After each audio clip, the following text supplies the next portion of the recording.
सुनो सुनो साली भरल रस के प्याली। सुनो सुनो साली भरल रस के प्याली, बहे फगुनाटा बियार।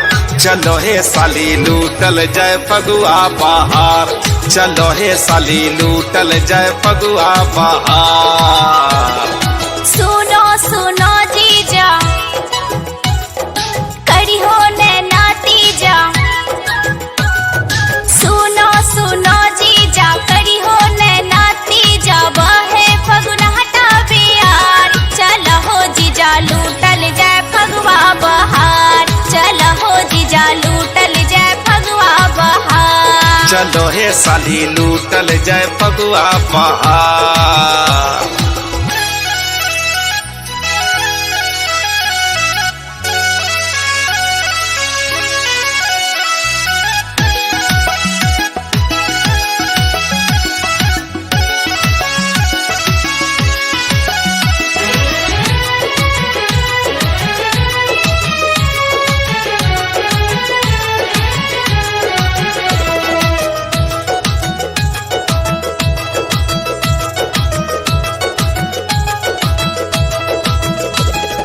जब से अले जीजा फगुआ के दिन वानी को ने लागे छे घरवा आंगनवा। जब से अले जीजा फगुआ के दिन वानी को ने लागे छे घरवा आंगनवा, घरवा आंगनवा, घरवा आंगनवा। सुनो सुनो जीजा हमर बरगद पीजा, सुनो सुनो जीजा हमर बरगद पीजा, खूब कर बैलो इंतजार। चलो हो जीजा लूटल जय फगुआ बहार, चलो हो जीजा लूटल जय फगुआ बहार।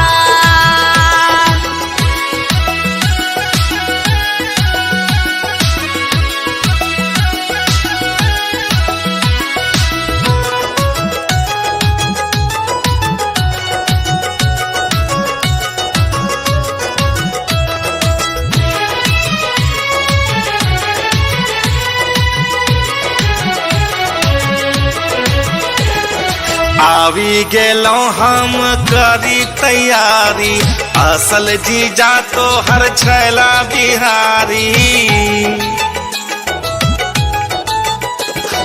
आवी गेलो हम करी तैयारी, असल जीजा तो हर छैला बिहारी, छैला बिहारी करी तैयारी। सुनो सुनो साली हे आधी घरवाली,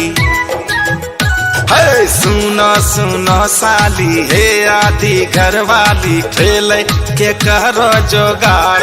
चलो हे साली लूटल जय फगुआ बहार, चलो हे साली लूटल जय फगुआ बहार।